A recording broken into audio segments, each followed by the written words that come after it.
News होती है ज़रा बताइएगा व्हाट आर वी हम अपनी एयरफोर्स में क्या स्टेल्थ ऐड करने जा रहे हैं? मैंने कुछ खबरें तो पढ़ी हैं इस हवाले से।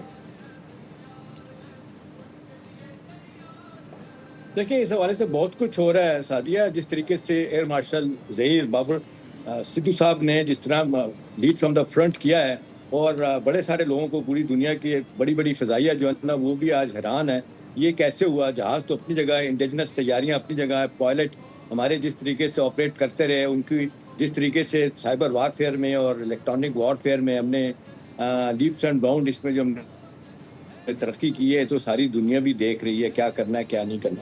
देखिए, बहुत से हवालों से तो JF-35 जो है ना बहुत बड़ा जहाज है अपना चाइना का, वो भी अब देखें उसकी आ रही है कि वो भी इसी इंडक्शन हो जाएगी।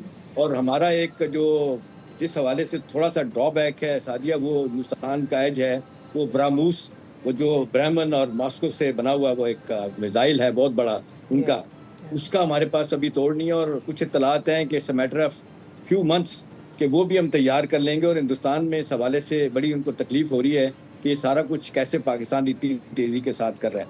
देखिए, दो तीन चीज़ें बड़ी अहम हैं। सरदार मसूद साहब ने एक दो बातें की हैं डिविडेंड की। मैं अब ये बता सकता हूँ आपको सादिया कि हमें भी हिंदुस्तान ने बदनाम किया, हमें दहशतगर्दी के ताने दिए, एपी सेंटर ऑफ टेररिज्म कहा गया, रोग स्टेट कहा गया। जहाँ पाकिस्तान इक़्तिसादी तरक्की करना चाहता था दुनिया में जाके IMF वर्ल्ड बैंक इन्फ्लुएंस किया कि पाकिस्तान को मदद ना की जाए।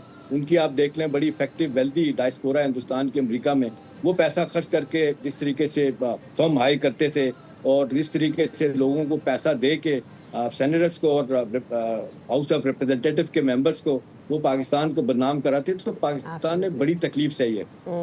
लेकिन वो कहते हैं हर चीज़ का टाइम होता है।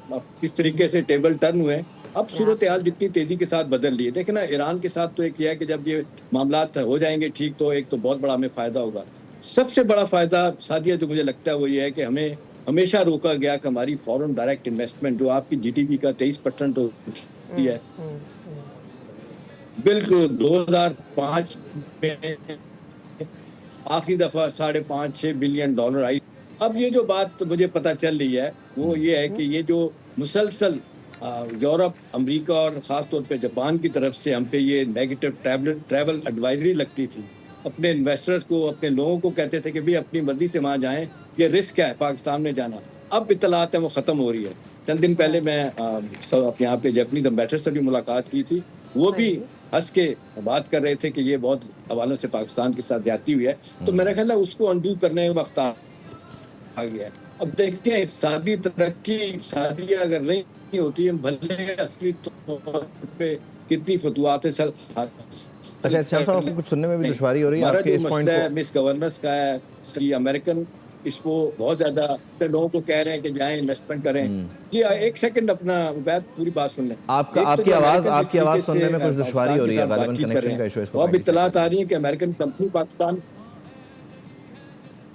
पाकिस्तान में इन्वेस्टमेंट को फरोग देने के लिए अमेरिकन जो ना बाकायदा तौर पे एक सिनर्जी डेवलप कर रहे हैं, विन विन सिचुएशन। तो मेरा ख्याल है डिविडेंड में हम जिस तरीके से बार बार आता है कि जी नेट सिक्योरिटी जिसको कहते हैं उसके तौर पे स्टेबलाइजर के तौर पे सामने आए हैं। साउथ एशिया में, वेस्ट एशिया में, सेंट्रल एशिया में हमारी दाग बैठ गई है। सारी दुनिया ये कह रही है कि जी दे मीन बिजनेस। अब देख लें चाइना जिस तरीके से हमें सपोर्ट कर रहा है, सऊदी अरब, बाकी मुल्क कर रहे हैं, तो अभी हमारे लिए बहुत अपॉर्चुनिटीज निकलने वाली हैं। तो होपफुली बहुत सारी चीज़ें पाइपलाइन में है, बहुत सारे मायदे जो है ना वो होने वाले हैं। और जिस दिन आप देख लेंगे कि ईरान और अमेरिका की जंग का खात्मा जो बहुत करीब है, मेरा ख्याल है पाकिस्तान के लिए एक सूरत हाल जो है वो डेफिनेटली बहुत टर्न अराउंड हो चुकी है और मजीद जो है वो नजर आएगी। मसूद साहब, आप गुफ्तगू सुन सकें एहतिशाम साहब की?